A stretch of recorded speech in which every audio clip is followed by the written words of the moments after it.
కరీంనగర్ జిల్లా గంగాధర మండలం లక్ష్మీదేవిపల్లికి చెందిన జంగిలి మహేందర్ అనే యువకుడు సర్పంచ్ అభ్యర్థిగా నామినేషన్ దాఖలు చేశారు. ఈ నామినేషన్ వేయడానికి ₹1000 నాణ్యాలను నామినేషన్ రుసుముగా చెల్లించారు. రూపాయి విలువ అందరికీ తెలియాలనే ఉద్దేశంతోనే వినూత్నంగా తాను దాచుకున్న నాణ్యాలతో ఈ నామినేషన్ వేశానని మహేందర్ తెలిపారు. సర్పంచ్గా పోటీ చేస్తూ తన పేరు అందరికీ గుర్తుండేలా ఈ ప్రయత్నం చేసినట్లు ఆయన చెప్పుకొచ్చాడు. నామినేషన్ వేసేటప్పుడు రూపాయి బిళ్ళలు ₹1000 జమ చేసి ₹1000 ఫీజు కట్టడం జరిగింది.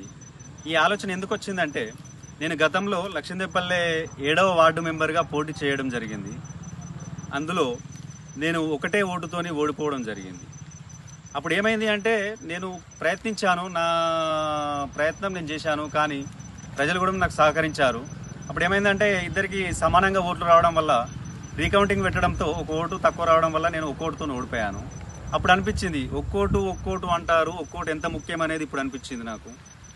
ఒక్కోటు ఎంత ముఖ్యం, ఒక ఓటు అనేది ప్రధానమంత్రినే చేంజ్ చేసే అవకాశాలు గతంలో చూశాము. ఒక ఓటు నన్ను కూడా అట్లా వార్డు మెంబర్గా కోల్పోయే విధంగా చేసింది. కావున ఒక ఓటు అనేది ఎంతో ముఖ్యం.